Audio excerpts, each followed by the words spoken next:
So if we talk about the convection in the air molecules, so basically there are two pictures in front of you, and those two pictures gives you the idea of the daytime and the night time. So basically, if you consider the example in daytime, and if you take the example with the seaside, so normally what happens that in daytime, if you connect this concept with the concept of the thermal or specific heat capacity, so you know that the temperature of the land rises quickly as compared to the temperature of liquid, right? So temperature of the land rises quickly as compared to the temperature of the liquid, right? So basically, the temperature of the solid increases very quickly because it takes very low amount of thermal energy to increase its temperature.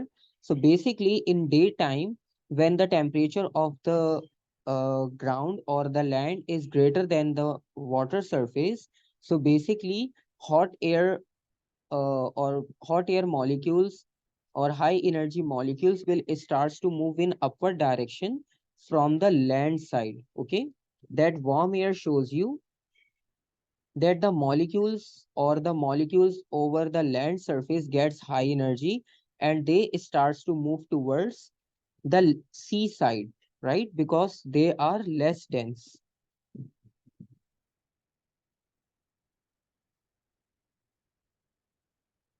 So less dense or high energetic molecules starts to move in upward direction because of low density, and they starts to move towards seaside. And since the temperature of the liquid is less than the land side, so high density molecules or low energetic molecules starts to move in downward direction from seaside, right?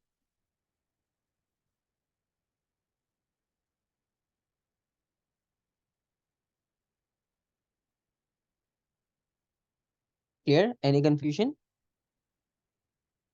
No, sir. And if you just reverse the process, like if we take the example of night time, so basically in night time there is no sun. So basically there is no specific source of thermal energy, just like in the daytime. So basically the water takes more time to consume thermal energy. So when sun is set off and at night time, the temperature of the liquid is greater as compared to the temperature of the land. You observe in your real life also that in daytime when you are at the beach side, so the temperature of the land is high as compared to the temperature of the sea. But if you compare with the night time, so basically the temperature of the land is less than the temperature of the liquid, because liquid takes more time to increase its temperature. So at night time, the high energetic molecules starts to move from the seaside to the land, and since the temperature of the land is less than the liquid surface, so high density molecules starts to move from the land side to the seaside in downward direction, right?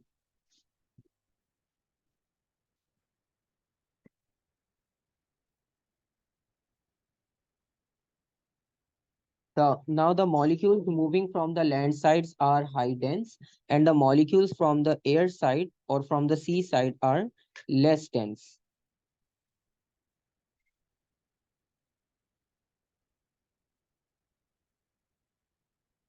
Clear? Yes. So this is the concept of the sea breeze and land breeze, right? So if we want to explain this concept, so you can explain the concept like this. So if we take the example of daytime,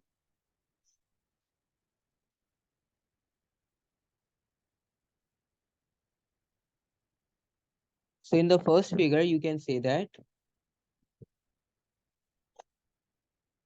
the temperature above the land or the air above the land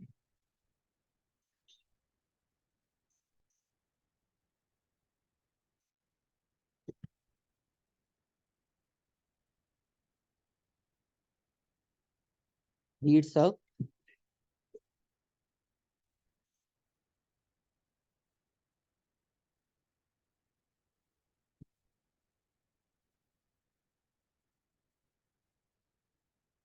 and cools down.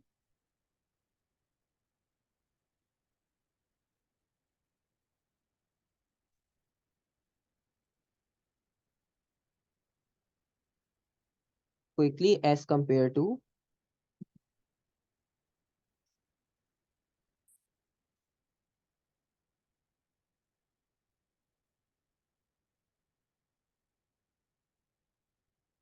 right? Because we know that the specific heat capacity of solid is less as compared to the water, right?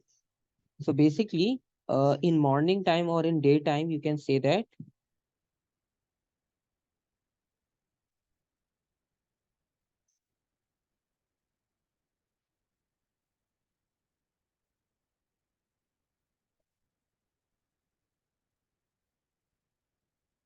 the air above the land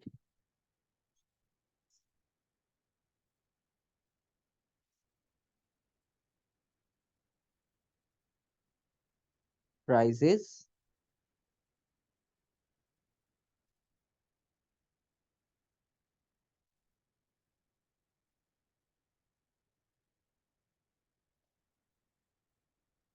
and air above the sea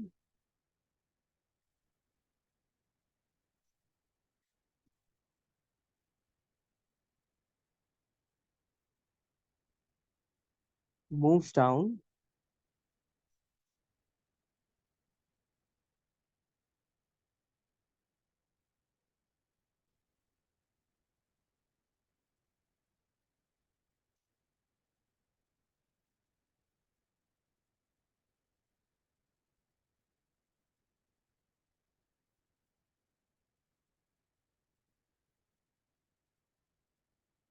So this is known as the concept of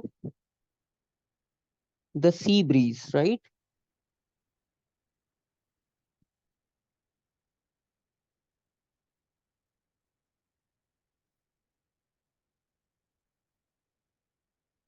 So it means the first figure shows you the concept of the sea breeze. And if you consider the second diagram, so in second diagram, what is actually happening? That the high energy molecules are moving from the land, sorry, from the liquid.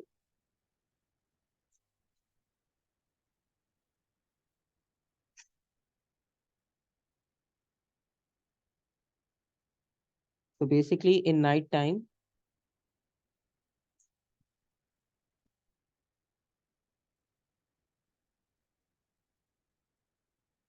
the air above the water rises,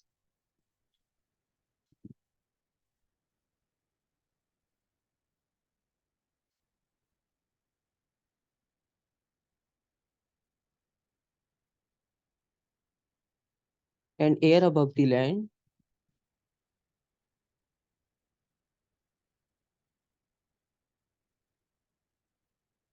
moves down. And this process is known as the land breeze.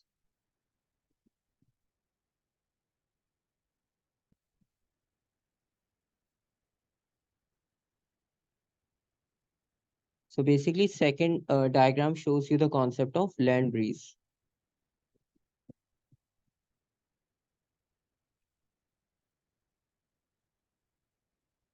Okay.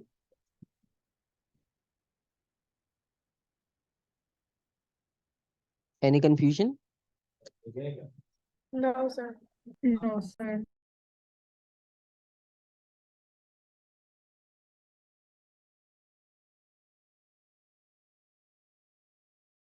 Okay, further, if we talk about some more examples of convection in air, so there are multiple examples, just like the example of the air conditioner. And if you compare the example of air conditioner with the heater, so you can see that we always used to fix the air conditioner at the top, right? And we used to fix the heater at the bottom side. So why we do this in normal daily life routine? So after studying about the convection current, you are able to understand that why we used to fix the AC on the top side or at the maximum height, and why we used to fix the heater at the bottom side, because of the concept of convection current, right? Because if you consider the first diagram, so in first diagram there is air conditioner connected at the top side, and you can see in the diagram the concept of cold air and warm air is mentioned over there. So basically cold air is moving down because, It's more dense. yes, so when the molecules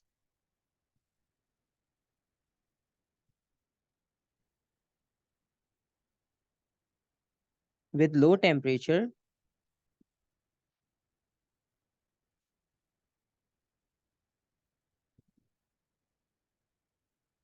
or you can say that high density,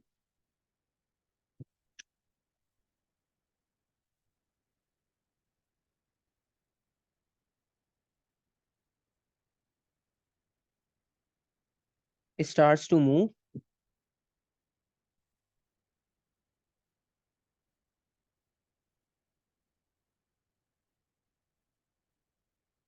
from the top side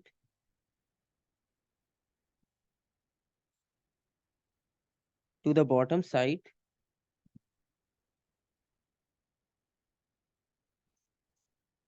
right? So this will give you the concept of convection current, right?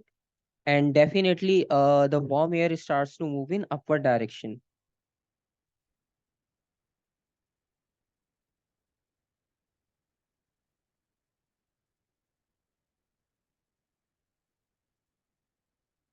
So AC gives you the idea of convection current, and same goes for the heater.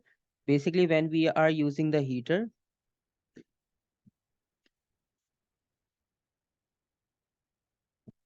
so basically heater provides the thermal energy. So in heater, the high energy molecules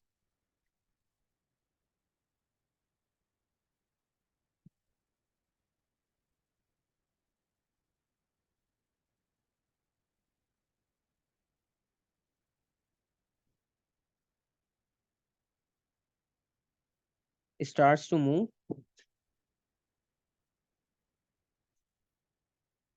in upward direction,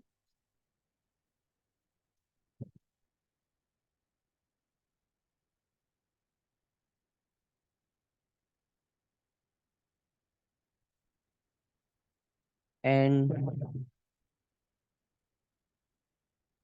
the dense air molecules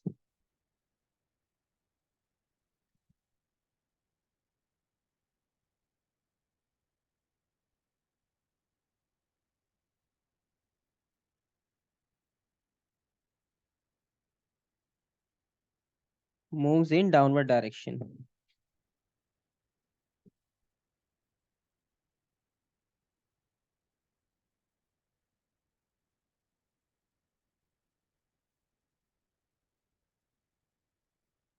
And you may just apply the same concept on the idea of refrigerator, right? Because in refrigerator, you know that the freezer compartment is on the top and the normal compartment is at the lower end. Because again, we know that if we used to supply, or if you want to decrease the temperature, or if you want to cool down the molecules, so definitely your freezer compartment should be on the top.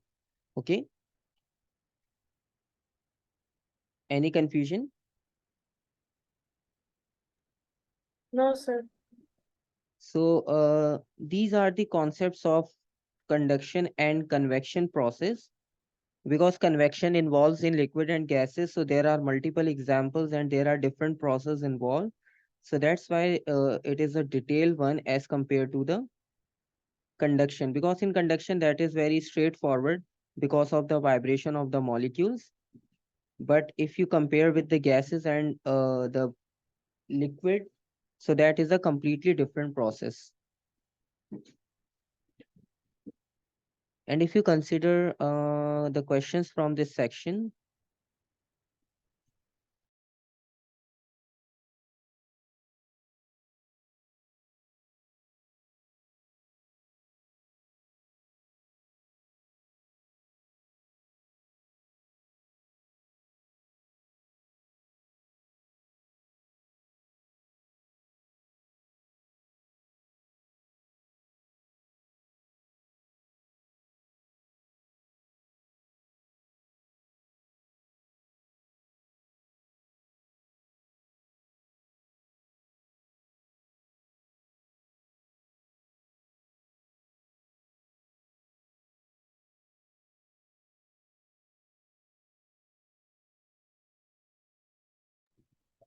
Okay, if we consider one question, because now we only left out with one concept that is related to the radiation.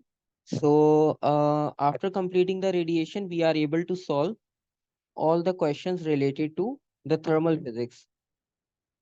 And if you consider question number 13, so equal volumes of metal, water, and air are heated from 20 degree to 80 degrees Celsius. So we take three different states of matter: solid, liquid, and gas, and we just increase their temperature from 20 degrees Celsius to 80 degrees Celsius. State whether the metal, the water, or the air expands the most. Air expands the most. Air expands the most, right? Because you all know that air expands the most as compared to the other states. So you only need to state, right? So don't need to explain the concept. So you just need to write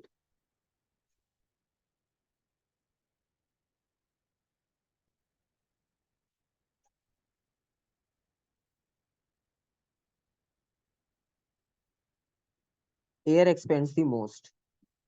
And in second part, figure 13.1 is a diagram of metal at 20 degrees Celsius.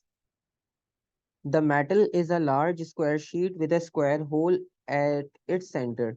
The sheet lies flat on a table, right? So diagram is in front of you and there is a hole in a sheet, a square hole. On figure 13.1, you need to draw the outline of the sheet and of the hole after the metal is heated. Make sure that the expansion is noticeable. So basically you need to draw the diagram that expansion should be noticeable. Expansion should be clear on your diagram. So you need to complete this diagram with the concept of expansion in solids. So what do you think that what will be the new structure of the diagram?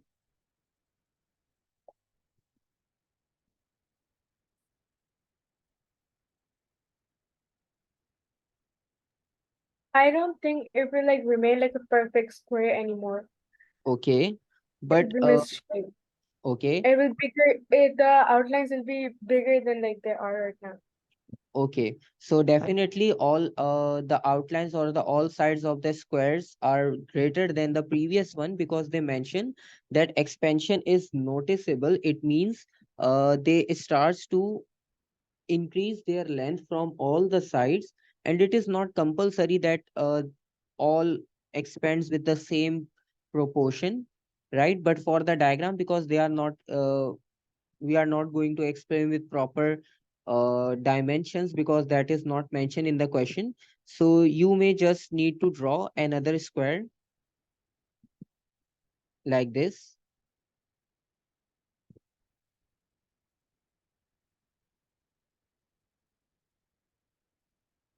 So this will be the new formation of the hole, right? Because it is going to expand, and when it is expand, so the size of the hole increases, right? And same goes with the outline of the square. Okay.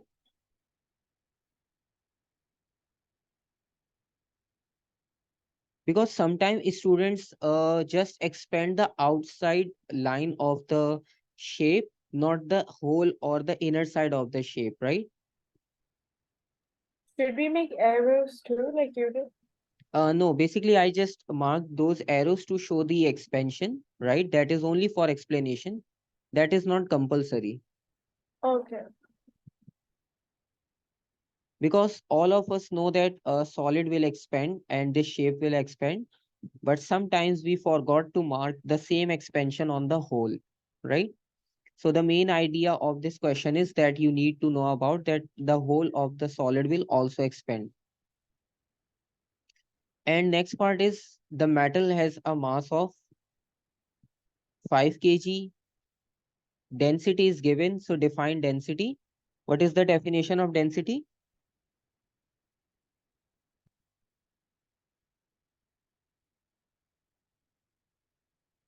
If you remember the definition, because now we completed the first section of journal physics, and if you know about the basic definition of the density, so density is, Mass per unit volume. yes, so mass per unit volume is called density. Formula is not compulsory. I am just writing to remind you that what was the formula and what was the definition. And finally, calculate the volume of the metal. Give your answer to a suitable number of significant figures. So you need to find out the volume. And that is not much very difficult because we already know the formula.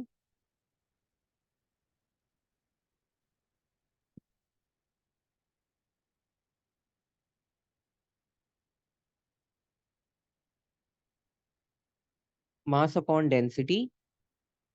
So mass is equals to 5 divided by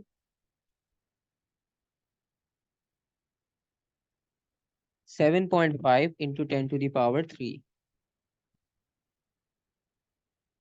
So just divide these two quantities. What will be your answer?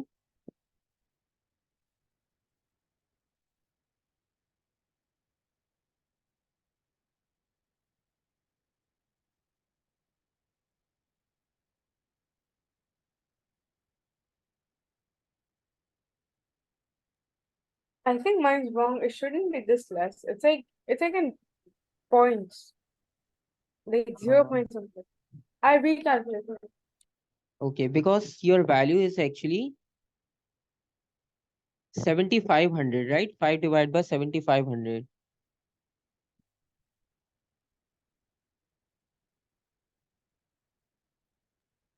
Yeah, it's coming 6.6 into 10 raised to the power negative 4. Okay.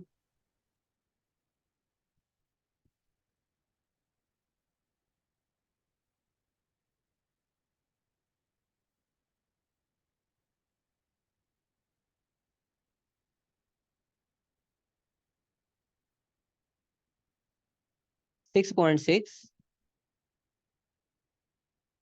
-4. Okay, so you are getting the same answer, right? So basically, Uh, 6.6 will be your answer with -4 exponent. And what will be the SI unit? Meter cube. Meter cube, right? Okay, because all quantities are in SI and you can identify from the formula also. Kg for the mass, meter cube for the volume. Okay, so this is the question.